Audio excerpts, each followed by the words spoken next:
Welcome, everyone, to the From the Shadows podcast. I'm your host, Shane Grove. Flying solo again today because we're actually recording this episode early in the day, and Jason, super producer, is hard at work. Well, he's working. I'm not going to say he's hard at work because I think we all know better than that, right? Especially, I'm always saying that because he'll have to listen to this to produce the podcast, and he'll be shaking his fist at me, and there won't be anything he can do about it. So, so I just want to, I'll get a quick jab in on him. But I want to, before we get started, I want to remind everybody that if you have an experience or a story that you want to share with us, you can find us on From the Shadows podcast on Facebook. You can find us at our forum page at After the Shadows and send us a message through there. Or you can find me on Instagram at Shane Grove Author. Send me a message, or find us at our From the Shadows podcast Instagram page, or just go to our website, FromTheShadowsPodcast.com, and shoot us an email through the contact button there, which I believe is how our guest today got a hold of me. She sent me an email, and it was, it's not every day you get an email about, hey, I had an experience with a demon. So, it's worth reading those emails, people. Trust me. So we can get into the story about a demon and some other really fascinating things. I'm going to welcome Lynell. Lynell, welcome to the show. Thank you.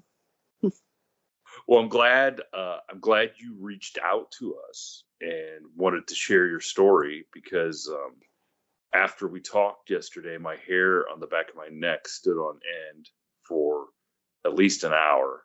And any little sound I heard in the house, I thought it was somebody maybe trying to get a hold of me from the other side. Oh. so I'm Lynell, sorry about that. Oh, that's okay. That's okay. That's what makes the day exciting. You know what I'm saying? It makes the day exciting. But so Lynell, why don't you tell our listeners like where you're from, and kind of I mean, if you want to start from the beginning of like some of the weird things and experiences you've had, I mean, that's probably the best place to start. So, it's all yours. Let's introduce yourself, and let's start hearing what you've been experiencing. Okay. My name is Lynell. I was born and raised in Philadelphia. I've been through a lot in regards to life. I guess everybody has a book to write, but I have a lot of amazing children out of it, and life's worth the experiences to tell about it. And it's spiritual. I don't really know why it's happened, and when I heard your show, I don't know why I felt led to send a message, but I followed my instinct because something said send a message and ask him. So that's what I did.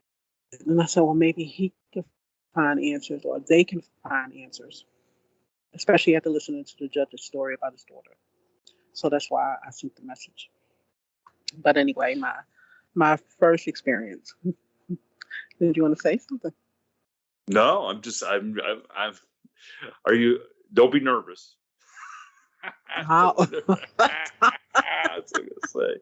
But I do, for you, sir, I appreciate, you feel like you could reach out to us, because in the story you're referring to is, we were on the Strange Familiars podcast, and the judge shared his story about his daughter, which, and we've talked to a lot of people, and we're still searching. We're still searching for answers to some things that have happened to some of us. And, so I appreciate that. And I'm hoping that people will hear some of these stories and really connect with them, Right. Although some of these stories, I don't want to know that a bunch of people are having them, because then I'm really really gonna be worried. Yeah. So go ahead, Lynell. Let's get into it. What's some of the first things that you remember happening? My first experience, I was a child, and I was 4 years old, 4 to 5 years old, and I was still sleeping in the crib. And so my mom was a stay-at-home mom, and my dad, he went off to work. So my mom would stay home with us children. At the time, she only had me and my sister.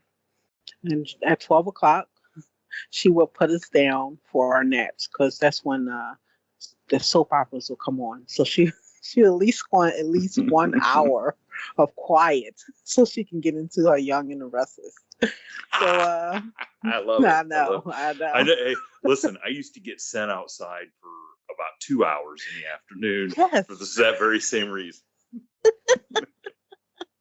yes. So she needed at least her 1 hour quiet. But I was in my crib and she put me down for the nap. I woke up early and I stood up in the crib, and the narrow part of the crib, excuse me, was facing the window. We have a window. Um, the bed was right against the wall, and there was a window facing out into the backyard. So the bed was placed right there. Now that window, notorious habit, is we would slide it up, and or we would just touch it and it would slide up. I don't know what was wrong with the window. I never asked that question, but it was hard to keep the window closed unless you locked it. So we knew it was locked because we couldn't open the window.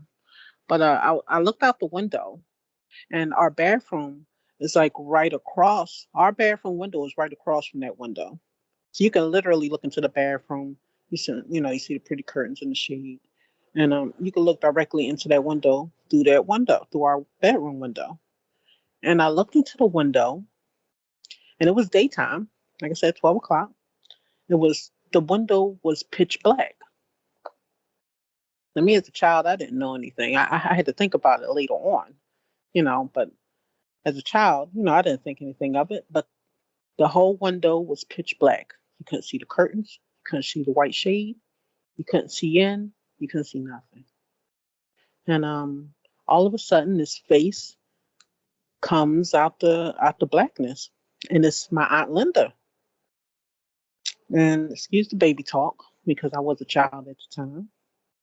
But my aunt Linda, her face came out, and she was leaning against the window, the bathroom window, and she said, "Lynell," and I said, "Aunt Linda," and she's like, "Lynell, open the window," and I said, "Okay." So I'm leaning, put my hands through the slots of the crib, and I start pulling at the window, pulling it and pulling it. This window would not open. Now I knew enough to look up to see if my mama locked the window. The window wasn't locked, but I kept pulling and pulling. It wouldn't come up, and I said, "Aunt Linda, it won't come up." She says, "Pull harder." So I started pulling again. It's not opening. I'm struggling as a child trying to open this window. And all of a sudden, I see my cousin, Nitra. Now, when we was younger, we had pet names for each other. So I called her Nini. That's what I called her. I don't think I could pronounce Nitra. And then my other cousin, Tasha, her head came out of the window. And I saw her and I was like, "Nini and Tasha." And I was waving, and they started waving back. And they said, "Lynell, open the window." And I was like, "Okay, okay, I'll open window." That's what I was saying. So I'm struggling and I'm pulling. I'm pulling even harder now because, my cousins are here. I'm going to play with my cousins. My mama and my sister, they had their children all around the same time. So we was all raised together. I'm pulling and I'm pulling. And Nini says, she's like, "We don't have to leave. We have to leave if you can't open the window." And I looked at her and I said, "No, no, don't leave, don't leave." I was struggling even harder, trying to pull open that window. My cousin Tasha, she turned around. It was like she was looking into the bathroom. I heard a creak. It was my mom downstairs. She must have heard me talking or talking about this window because I heard the creak on the first step. The first step always creaked at the bottom of the step. And She heard me struggling. I'm guessing because that must have been the noise she heard as she came to the step. But she didn't come up the steps. You could just hear her foot on that first step. So Tasha turned around and she said, "You had to hurry up. You had to hurry up and open the window." And I said, "I'm trying, I'm trying." And I started crying. And Nisha was like, "We had to leave." And Linda was like, "Open the window." And for some reason, her voice got deeper. And I was like, that was the first time I think I felt fear at that, during that, what was happening. And I said, "Okay, okay." And I'm struggling. And I'm struggling to open this window. And Nene said, "I had to leave. I had to leave." And I said, "No, Nene, don't go, don't go." And I started crying. That's when I heard the steps. My mama was coming up the steps. Nene left. And Tasha was like, "Don't." I said, "Tasha, don't go, don't go. I'm opening. I'm trying, I'm trying." And she's like, "You're not trying. You had to try harder." And she kept looking out of the window into the bathroom. And I'm like, I'm trying and I'm struggling. And I heard my mama coming up the steps. But it wasn't really, I didn't really pay it no mind. I heard it. But Tasha was like, "I have to go. I have to go." And then she was gone. She wasn't in the window. And Aunt Linda just said, she stared at me. And she said, "You need to open the window." And I said, I can't open the window." She backed out of that window, and that was it. I turned around. My mama was coming into the room. And when I turned back to the window, you could see everything in the bathroom. You could see the shades, you could see the curtains. And I'm looking, and my mom was like, "Lynell, what's wrong?" And I said, Nene and Tasha are in the window. They're in the window. And she was like, she looked out the window. She said, "Nobody's in the window, baby. That's the bathroom." And I said, "They're in the window. They're in the window." I was trying to tell her they were in the window. And I was like, "They want me to open the window." And she was like, "No, we're not opening the window. You're not supposed to open it." And she put a hand on it, and the window lifted. And she put it back down. She said, "No." And she put the lock on it. She said, "You're not supposed to open the window." And that was all I remember after that. Well, years later, I went to my father's house because my father still had the house. My mom and dad divorced. I went to go see my dad, and he had he redid the whole house, beautiful house. And he was like, "Lynell," he was like, "You want to see your old room?" Because he redid all the rooms. And I said, "Yeah, Dad, sure." I was like, "I'll go up there." And I went in their room first because I was always a child fascinated with their room. Beautiful room. He did a beautiful job. And then for some reason, I saved that middle room for last. And when I went in the room, I went right to the window. And I looked down, and my dad came up, and I said, "Dad," I said, "have those always been down there?" And he said, "Yeah." You know, I'm I'm like, "Oh my God." So I'm talking about. I looked out the window, and those wrought iron gates, the hard black heavy gates Oh with yeah. the pointed tips. There was a row of them right underneath the window. If I'd have opened that window and fell out that window, I wouldn't be here. That so that is so. In other words, um, something not, and we can assume it wasn't your aunt and cousins were outside the window trying to No, get you to open it. right. But then Now, I as also think about the other part where something must have been intervening with it, yeah, stopping me from opening that window. because yeah, you said the window opened up really easy. Yeah. Wow. So at that moment, did that really did that did that really like sink in that either something bad was trying to get me and something good tried to, or definitely saved me. Yeah. It was a little bit of both. And I always thought of it, and I always thought No, that couldn't have happened. But it was one of the most vivid things that I remember. I even remember my last seizure as a child because I had childhood epilepsy. I remember the very last seizure I ever had. It almost took me out of here. But yeah, I mean, certain things like that. Yeah, I remember. Hmm. Oh yeah, I mean, Yeah. I remember, I can vividly remember stuff that happened when and I've always told my mom and stuff about, I remember this, and she's like, how do you remember that? You're like 2 years old.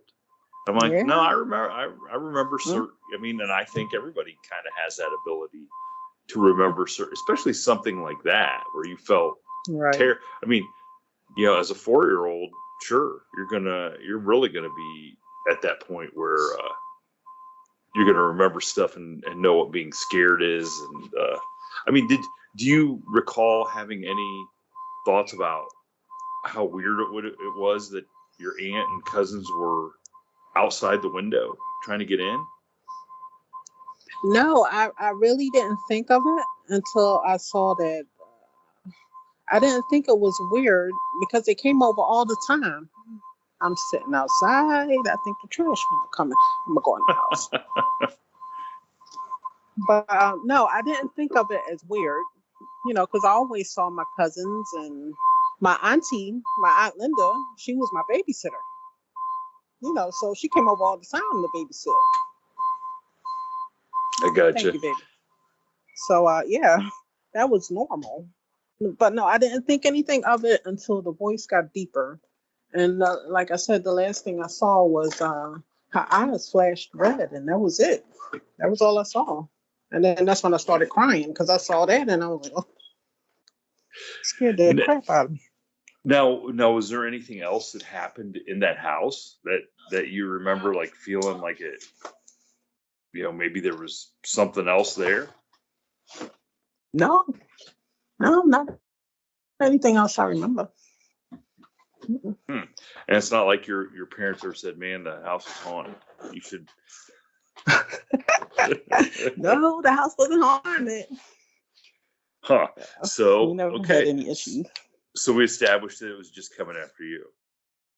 That's, Yep. so so what's so what's the next thing then that you remember strange or unusual happening? Um, I was still living in Philly at the time. Like I said, I was grown. I had children of my own, and I was a single mother working, trying to take care of the kids. And I was working at the time at this gas station, got a job there. My brother-in-law, Martin Gamble, he was working there. And I worked the evening shift, he worked the night shift. So working and living in Philly, I really didn't have use for a car. I didn't have a license, so I didn't drive. I took the bus. The bus is called the 23. Go straight down Germantown Avenue, Chew Avenue, and they get off and go into the gas station. So I took this bus every night. I don't know why this night was any different. I step on the bus and I don't know, I was sitting here, I must have been reading a book, and I looked up and the bus is going the wrong way. So I said, hmm. So I got up, walked to the front of the bus, and I said, yo, I said, doesn't the bus go down Germantown Avenue? He's like, sis, you got on the wrong bus. And I catch the bus on the same side every night. I'm like, I couldn't have got on the wrong bus. And he's like, well, I'm just going to the depot. And when we get to the depot, I go out, take like 10 minutes. And then the bus turns around and goes back down Germantown. I said, cool. I was like, I'll stay on the bus. So stayed on the bus. 2 stops after that, this this old black man gets on the bus. When I say old, he was old. He was still mobile and walking around. He had a walking stick. I don't know what it was about this walking stick. It just freaked me out. And when he walked past me, I saw this African symbol of ink. I guess that's how it's pronounced. It looks like a cross. except it has like a half circle up at the top. So that was what I saw. But it was other symbols on this walking stick. I didn't understand what they were, but all I know is that the stick freaked me out. So he walked past me, and it was only me and him on this bus. He walked all the way to the back of the bus, and he walked all the way to the back of the bus, and I was in the middle of the bus. So a couple minutes passed. The bus driver pulls into the bus depot, and he says, "Sis," he said, "I'm going off to go to the bathroom. Do you want to get off the bus or do you want to stay on the bus?" And I guess he thought I would be concerned about the old man sitting in the back, because I turned around and looked. The last row in the bus has 5 seats. The third seat is the middle seat. And the old man was sitting in the middle seat. And I turned around and looked at the bus driver and said, "No," I said, "I'm fine." I was like, "I'll stay on the bus." It was summer. It was hot. I was not standing outside waiting for this bus driver to come back come back to the bus while I'm standing out in the heat. I'm staying on the air conditioned bus. Of course I'm staying on the bus. So he gets off the bus and he closes the doors and walks to the little brick building over there, the depot. I guess he used the bathroom. So I'm sitting there for a few minutes, and all of a sudden, this old man starts talking. And I couldn't understand what he was saying. He was talking. It sounded like mumbling. I couldn't understand it. I'm like, "Oh, okay, well, talking to herself. Can't blame nobody for that one. I talk to myself all the time." So, I'm just sitting there. I'm like, "Oh, okay, whatever." And then all of a sudden, it was 2 voices talking. And I was sitting there like, maybe he could throw his voice.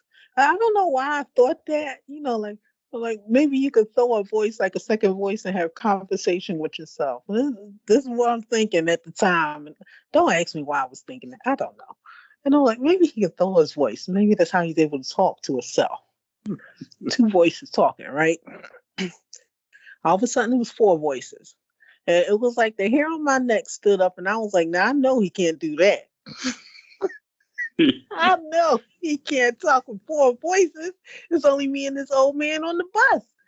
And then all of a sudden, it was a multitude of voices. They were hollering, they were loud, and they were chatting. And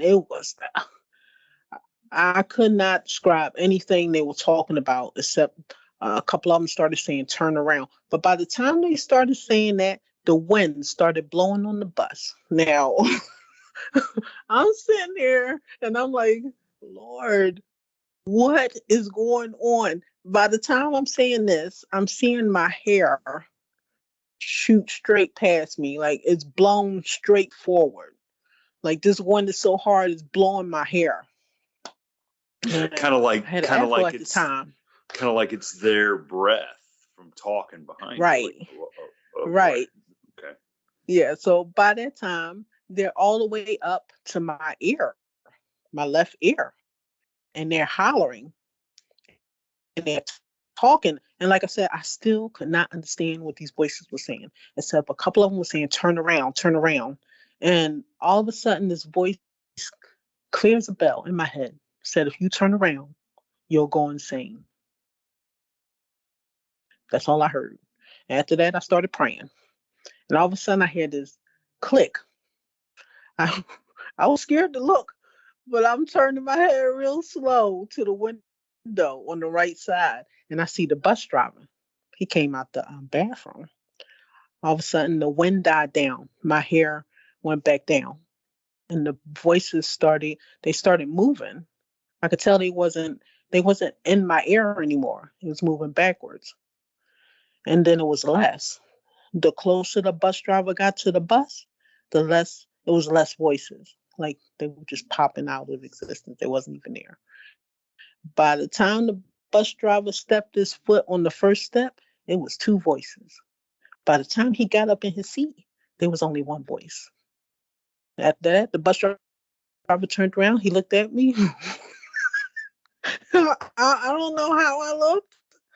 I I can only imagine how I looked. He turned around. He's like, "Sis, you all right?" And I was like, "Yeah, yeah, I'm all right." And the old man stopped talking.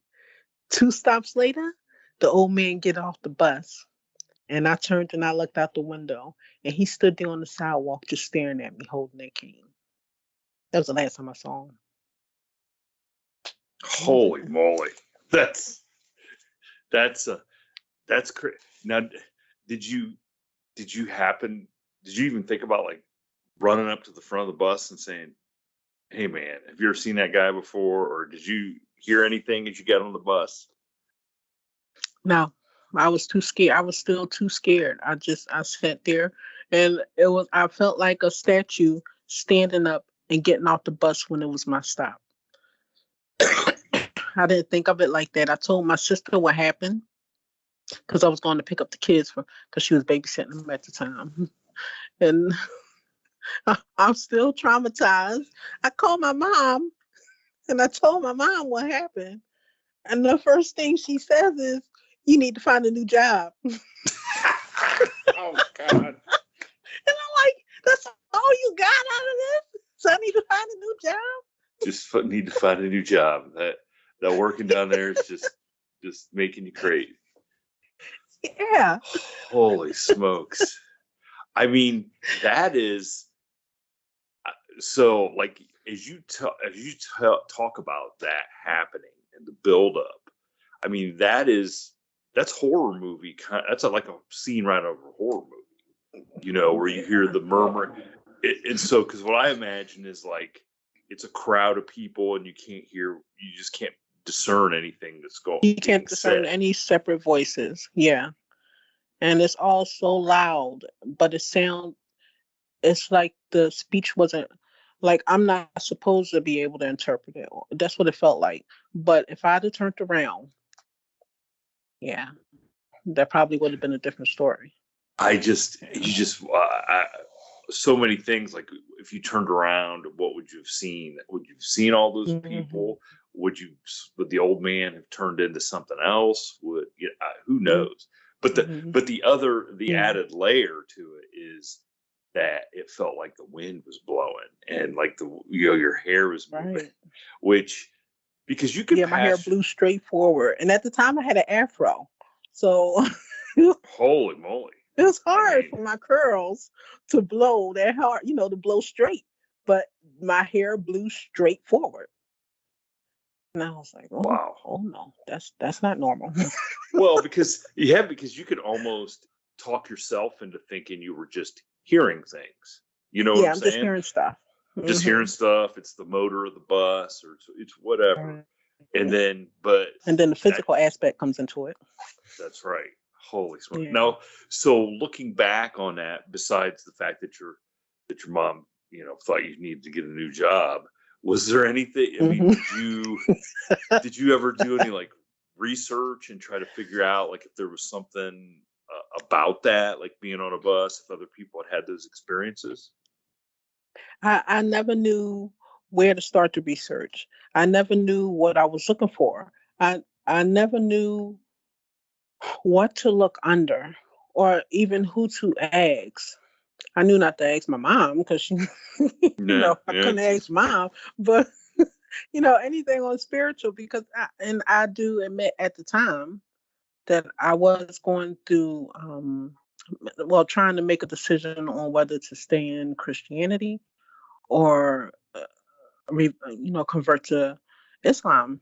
And not soon after that, I did convert to Islam, but that was years after that. But yeah. yeah. And I know when we first talked about this, I asked about. I wonder if these entities, because I mean, you're called them a demon, which to Hmm. me probably. I mean, I know people get mad like, oh, people throw the word demon around, and maybe it wasn't Hmm. specifically a demon, but it's certainly not a. It wasn't something. It didn't feel like something positive. So Right. it felt like something like an evil force, and you almost wonder, is this evil entity or whatever it was? Did it sense that you had questions about, Right. where you stood with your faith. That to Mm-hmm. me is a very intriguing part of, did they sense weakness? Um, and I told you when you told me the story, I just, this is a sidebar. I just started watching the new series on Netflix, Sandman, which is totally Mm-hmm. demons and stuff happen in your dreams. Yeah. And by the way, if anybody's questioning themselves whether to watch that, it's pretty good. It's pretty Mm-hmm. good. It's a pretty good show. But I could totally, it totally just added to the layer of me being kind of freaked out when you told that story. Yeah. Told that story. Oh boy. So now you mentioned there's a couple other experiences you've had. What were those? I mean, because I think we're seeing a pattern here that you're popular amongst the other world, maybe the other Spiritual realm. realm, yeah. The spiritual Well, realm. the first ever, well, besides the spiritual experience that took place when I was a child, there was something that happened when I was 15 years old, and I had my first and only out of body experience, OBE, and So just describe that for us. What that was. yeah, yeah, I was 15. I was in high school, and I came home. There was nothing different. I did my usual routine, got in the shower, got in the bed. I was an avid reader. I love to read. Anything I got my hands on, I will read it. Manuals, it didn't matter. Truck, car manuals, computer manuals, books, any kind of books, philosophy books. I read it all. So you're the one responsible for them making this big like Chilton how to those car manuals, the big hardcover ones. Like you sat and read all those. Holy I smokes. cannot claim responsibility for such things. That is not me. Oh my gosh. I think you're missing out on a whole career on YouTube of reading the most obscure manuals and then giving a Cliff Notes version on YouTube of how to do Oh, stuff. People Lord. like, I don't want to read how My my curiosity, yeah, my curiosity was very strong at the time. Okay. But Now yeah, were I got you in the were you, bed. were you reading, I gotta ask this, did you read, you said you read like spiritual stuff and philosophy. Did you read stuff that maybe had opened your mind to some things, you think? I probably did, but like I Okay. said, it all kind of probably blended in. But I was reading a Okay. lot of stuff. Okay. hmm All right. So I laid down and I went to sleep, and all of a sudden I woke up and I was looking at my ceiling, and I'm like, why does it look so close? I turned around and I'm looking down at my body. I was asleep, and all I see is this silver cord, and it wasn't from my belly button. It, it looked like it was from my sternum, like from my chest. I didn't see it from the belly button. I saw it from the chest, silver cord. So I'm looking at this cord, and all of a sudden I feel myself going up. And all I kept thinking at the time was, if I pull this cord and it break, can I get back? That's all I kept thinking. And then once I turned around and went through the ceiling, you know, that didn't even concern me anymore. I'm floating up through the clouds, and I'm going through layers of clouds, and then the atmosphere, and I feel this pop. And I'm like, because I think I just went through another atmosphere, another layer.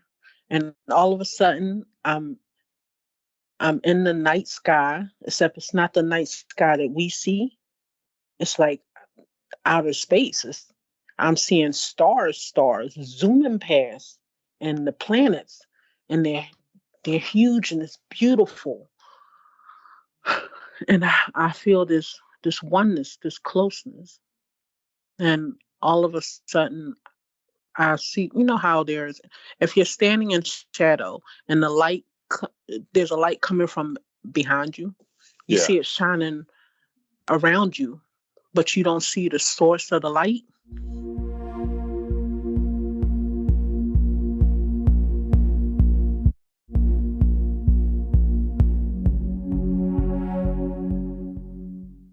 That's what I felt. That's what I saw. I saw this light coming from behind me, and I'm still not facing the light. And I'm like, I want to turn around. I want to see it. And all I felt was, it sounds corny to say, but it was true. I felt love. That's what I felt. And I turned, and I only got a sideways glance, but all I saw was this bright light, which I've never seen light like that except twice after that. Those were two different experiences. But all of a sudden, I was shot down. It was like someone threw me like a baseball, shot back down through the heavens, through the atmosphere, through the clouds, back into the house, and whop. That's what it felt like. I woke up so refreshed. I felt so good. You know, I felt like I slept for a week. That's what it felt like. Never felt that again, but that's what it felt like. It was awesome. It was an awesome experience. So, so what do you think that was? I mean, what do you think was happening there? Like, as you reflect on it and stuff. I mean, was somebody trying to show you something, or did you just reach a state of, you know, of awareness that you were able to go, travel somewhere else or something, or what? I mean, what do you think? I never took it as any of that. I never looked too deep into that. I just took it as, oh, God wanted to show me something. That's how it felt to me. That's all I looked at it as. I've never thought of it as anything else. I mean, like I said, I've had a lot of experiences with a lot of things. At the time, I didn't really. I was 15. I didn't look at it like that. It didn't. I can't say it really changed me, but I felt that love, and it always stayed with me. So you didn't wake up and think, "Wow, what a dream!" Like, you woke up and No. thought, "Man, that just happened." Yeah. Yep. And it's interesting that, so when you were realized that you were beyond Earth, did you still have that silver cord attached to you? Yeah. Yeah, it was still there. It was still there. Wow. Okay, that's some crazy. I mean, that's just amazing. I mean, and of course, that's not the first time I've heard a story about people leaving their body and being able to see themselves and stuff. But I don't recall anyone going that far. You know what I'm saying? Going that far and realizing they're looking back down at the earth and stuff. Holy smokes, that would be a little scary. One of our guests on our Patreon, Stacy Brown, he'd say there's no way you could do that because we didn't go to the moon. You couldn't travel outside of the Earth's atmosphere, even on a silver cord. I don't know. I saw all the plans. He would argue. I'm only saying that because he'll hear that and be like, I can't believe you're making Yeah. But I think that's, I just think it's amazing, that you can experience something like that and just have that feeling of, that love and stuff. So that's some peacefulness. Yeah, that peacefulness stayed with me. But like I said, it hasn't been just heavenly host and demonic, like human spirits. There was this one that, okay, so after I finally found my calling in healthcare, I worked as a CNA for over 20 years. I've seen a lot of things. I've heard a lot of things. I've taken care of a lot of people. I used to work in Bryn Mawr, PA, at a nursing home there. And that was my first job as a CNA. I worked there for 6 years. And I took care of this patient. Lord have mercy. Miss Patricia. She's she passed on a long time ago. But I took care of her and I was her aide. And I love this woman. I took care of her like I would take care of my mother. And I made sure she was okay. I would clean. She had a really bad problem with her skin. I don't know what caused it. I don't know if it was the medications, but she would claw herself. And I mean, literally claw her skin all over. So we would have to put the salve on. And a lot of the girls, they wasn't patient with it because they said as soon as you put it on, she's clawing herself. She clawing, scratching herself till she's bloody. And I was like, well, I will go in. And that's how I learned, that's how I took care of her. So I would take care of her like that almost every day that I was there. I had her assignment. And I would go in and I would take care of her. And we would sit and chat. She loved her stories. She she would settle down to watch her soap operas. She loved those. So uh, the one day before my weekend off, I went in and I was like, now, Patricia, I was like, you need to be good. I was like, don't scratch. Because I would come in multiple times during my shift and put my hands on top of hers. And she's like, Lynell, she's like, I love when you do that. I feel so calm. And I was like, okay. I was like, don't scratch. So I came in there before my weekend off and I said, Patricia, I was like, please be good. I was like, do not scratch. I was like, once they put that ointment on, you need to let it work, okay? And she was like, well, no, I know, I get it, I understand, I receive it. That's what she told me. I was like, all right. And I told her, I said, I'll see you Monday. She was like, yes, you will. And I said, okay. Went home, had fun with the kitties, and came back to work Monday. My first place to go was Miss Patricia's room. And like I said, Miss Patricia always watched her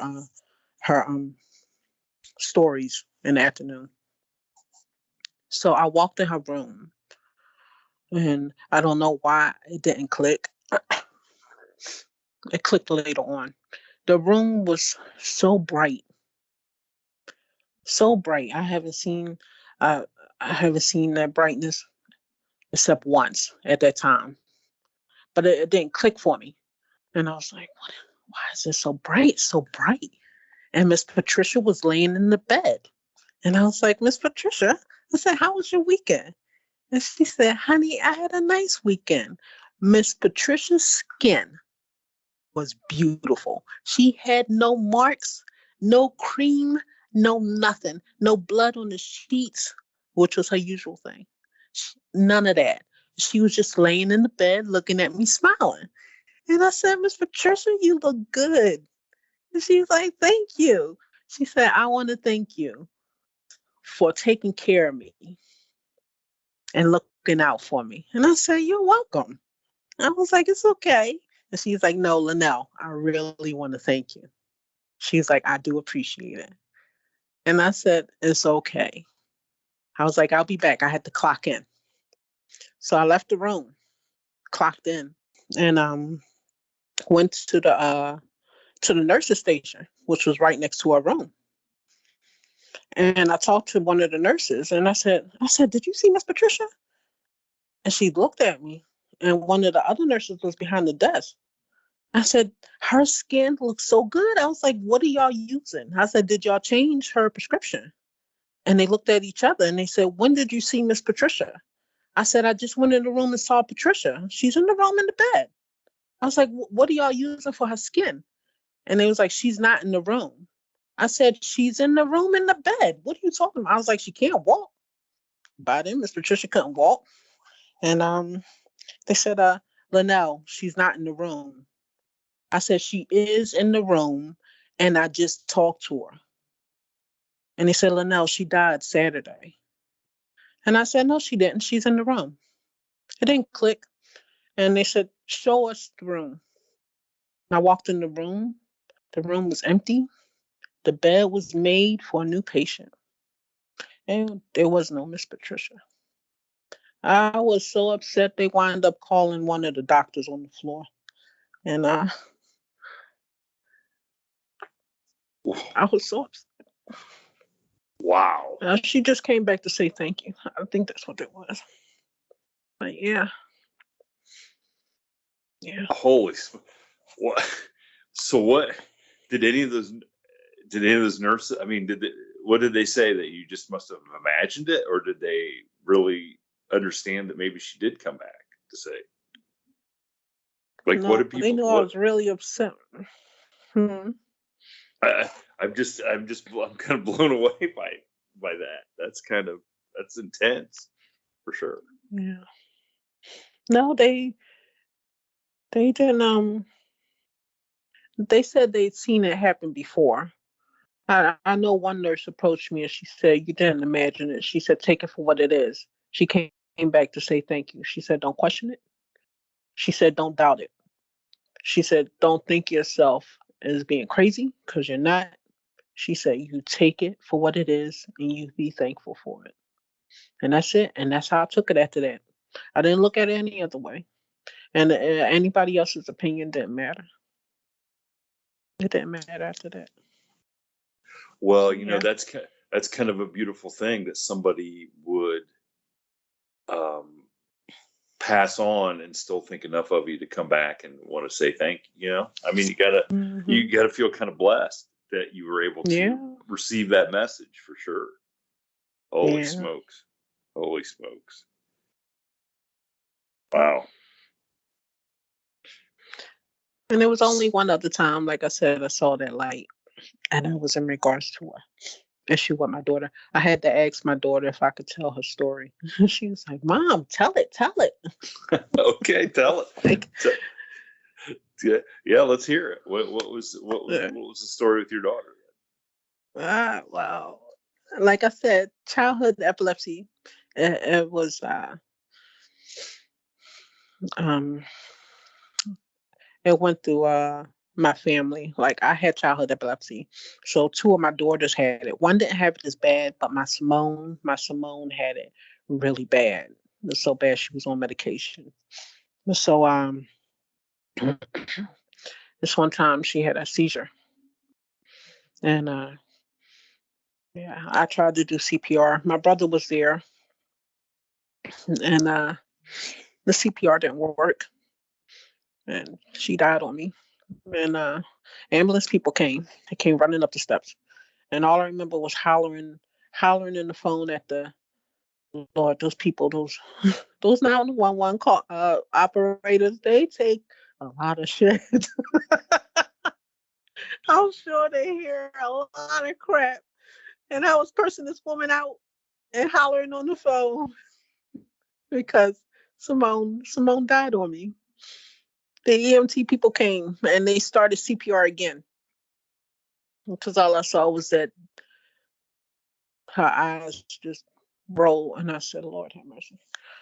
They came in and they did CPR. They got her back. She came back, and my brother was crying, I was crying, and I went to pick her up, and she pulled away from me. And I looked at her and I said, "Simone," and all she said, which sent chills down my spine, was "Now." That's how she said it. And I said, "Simone." She said, "Now, now." I looked at her and I looked at her sideways. I tilted my head to the right. And I said, "Oh boy." I said, "Okay." And I looked at her again and I said, "Simone." And she said, "Now."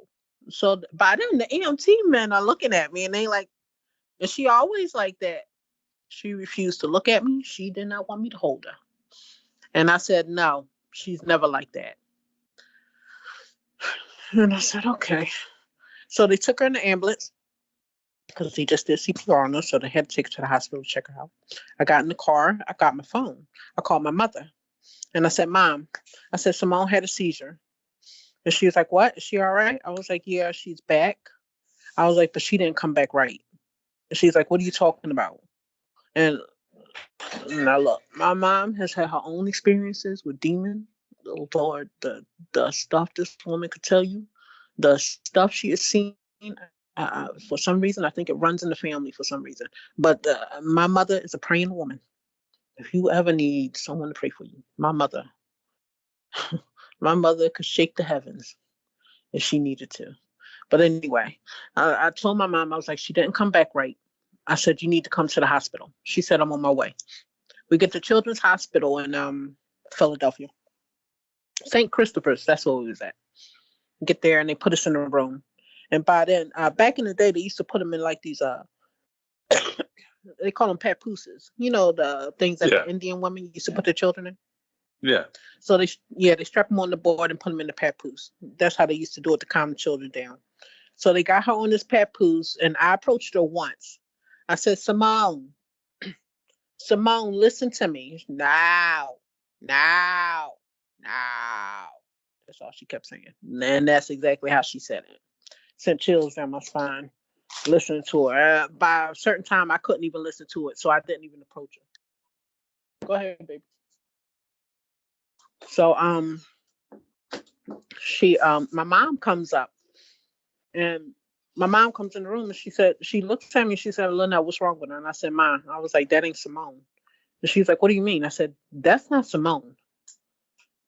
And she just looks at me, and then she walks over to Simone, and she says, Simone, I've never seen a papoose board move like that. This child tried to climb the walls in the board. She was trying desperately to get away from my mother, the whole time screaming, and it's like nails on the chalkboard. The way she would say that, and that was all she would say was now. And it got higher and higher as my mother got closer to her. I said, see? My mother looked at me. She looked at Simone. And she looked at me. And she said, get out. And she pushed me out the room. The last thing I said was, but I want to see. Because I knew my mom is a praying woman. I knew she was about to do something. I just wanted to see it. Nah, she pushed me out the room, right? So I'm standing outside the room, and the nurse walked past the room. All of a sudden, I see this light, that same light that I saw in the heavens. I saw this light come from underneath the store. And this nurse walked past, and she was like, man, that light is bright. She said, they must have changed the light bulbs in that room. I was like, yeah. And she's like, you all right? I was like, yeah. She's like, the doctors will be with you in a minute. I said, okay. I stood outside that door. And like I said, the light, it was like a pulsing light. That's how I saw it. My mama opened that door, Shane. The room was so bright, I had to shield my eyes. As I walked into that room. And I looked on the bed, and my Simone was sitting there. And she was like, Mommy. And I was like, oh, thank God. Went over there and picked up my child. Yeah. Wow. That's what happened. So what did your mom think happened? Like, when she passed away? My mom knew what happened. Like somebody slipped in there? Is that... So what we kind of figured out what it was. Usually when a person passes, it's like it is like a pathway that they walk through to get to the other side. You have your family members waiting there for you and all the other stuff, but you have stuff in the shadows also there. Sometimes when it's not a person's time, sometimes they'll hitch a ride back. So I'm supposing Simone was still there. She just had a hitchhiker, and Mom had to pray over her and get it out of her. That's basically what it was. Mm-hmm.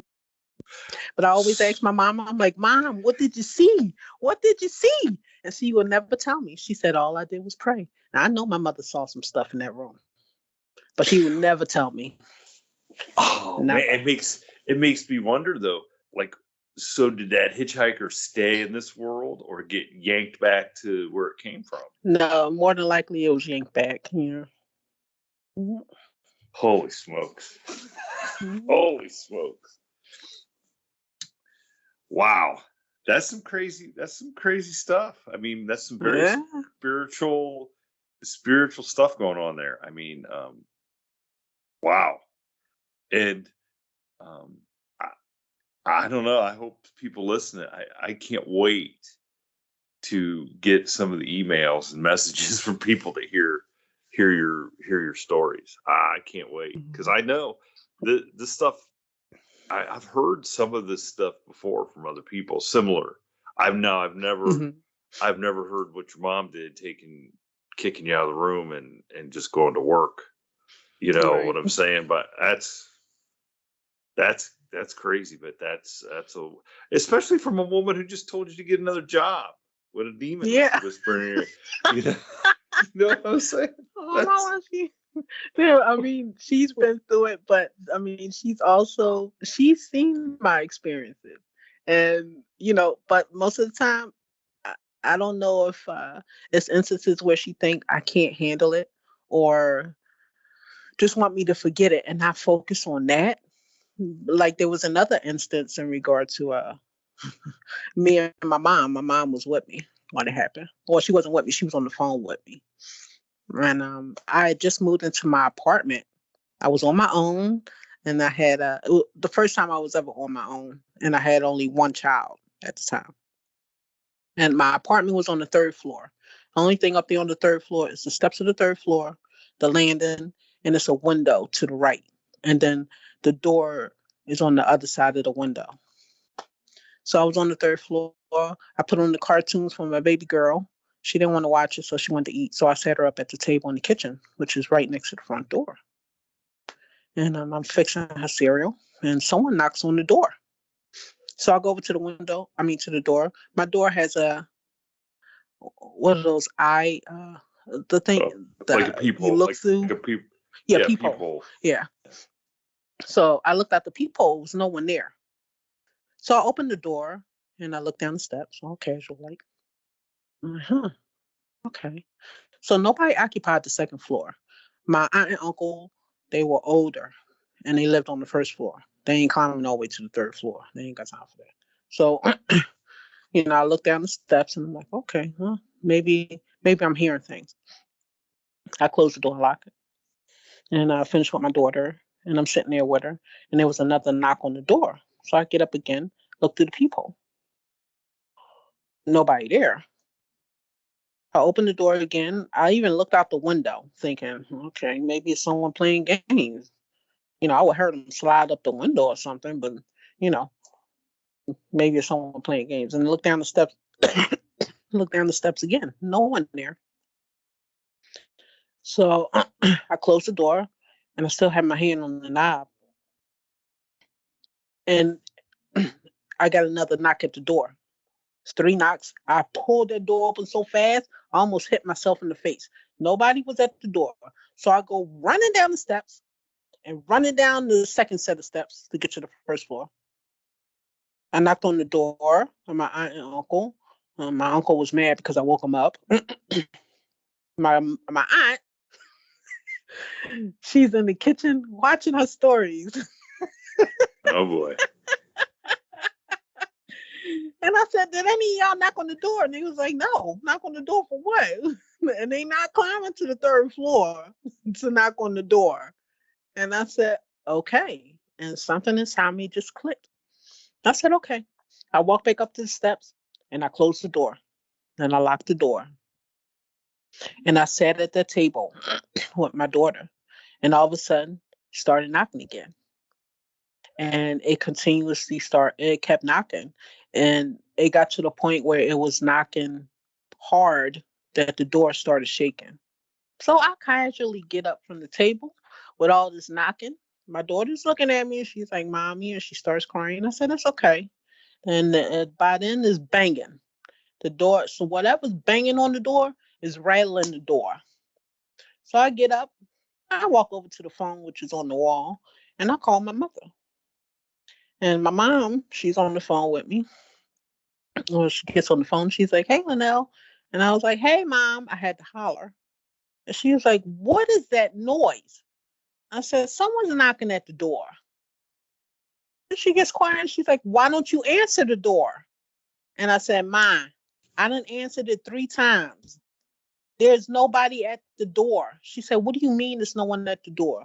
By then, like I said, the door is rattling. Like it's about to come off the hinges, knock, knock, knocking, right?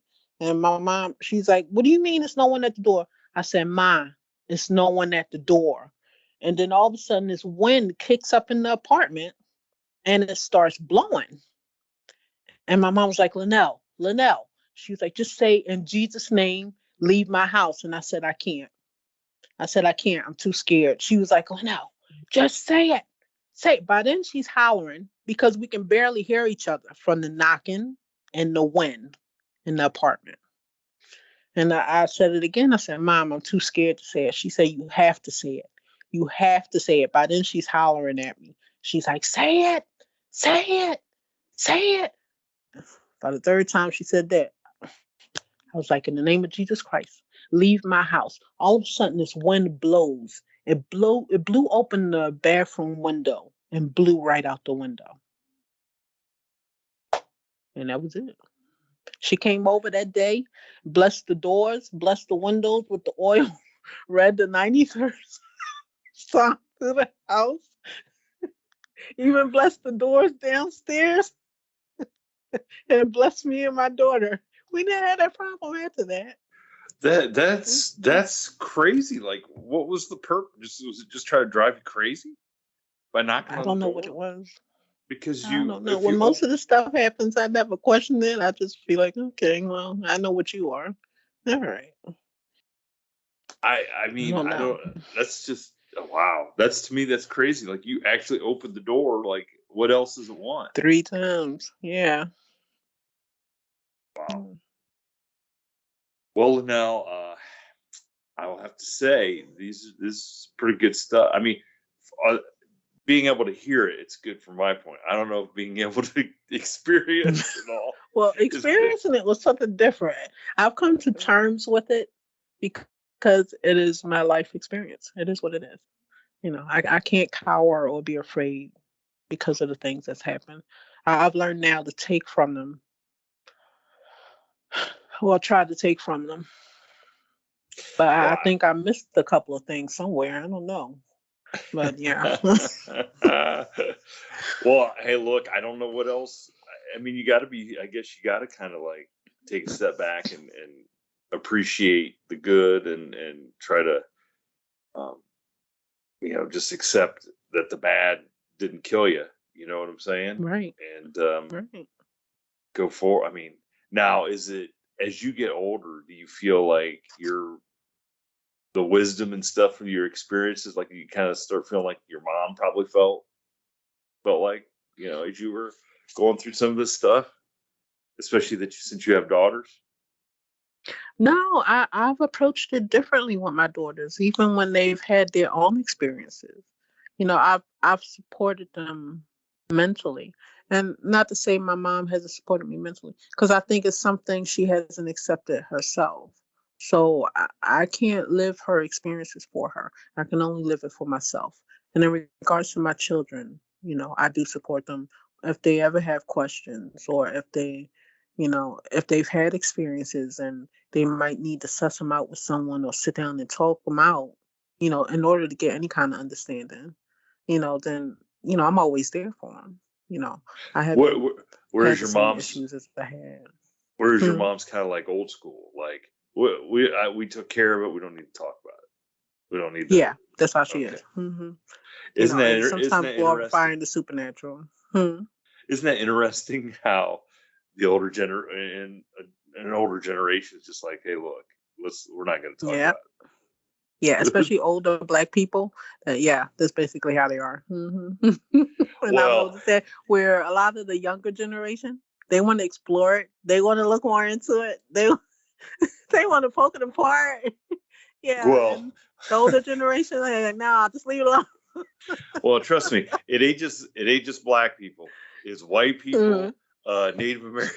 They all, nobody knows. They just are all like, listen, I'm not telling you nothing.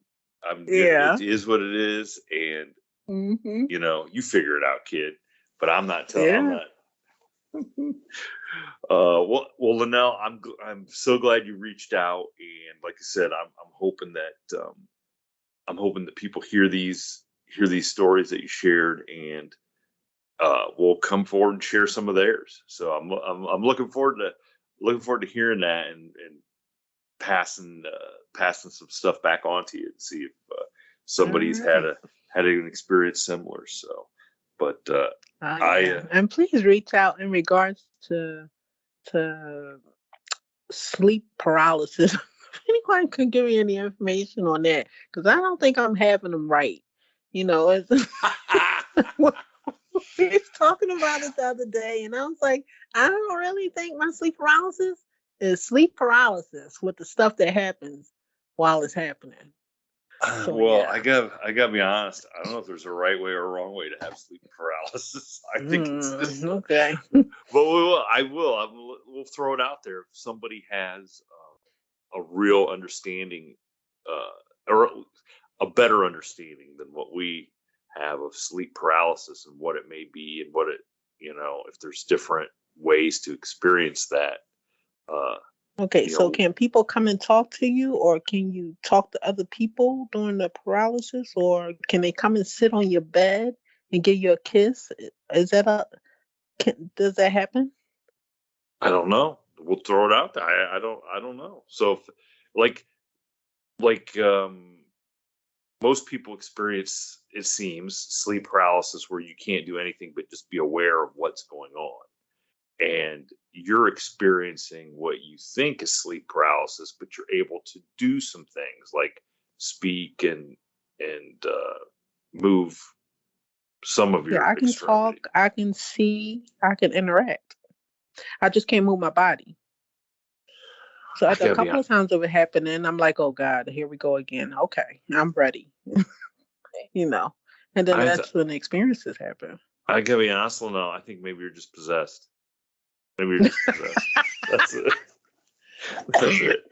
But I am curious. We'll throw it out to our listeners if they have any kind of something similar to what you're saying that isn't quite typical sleep, what we consider sleep paralysis. I would love to hear some people's thoughts on that. So let's help Lynell out and see if we can get her some answers when it comes to that. So, but I would no, appreciate it.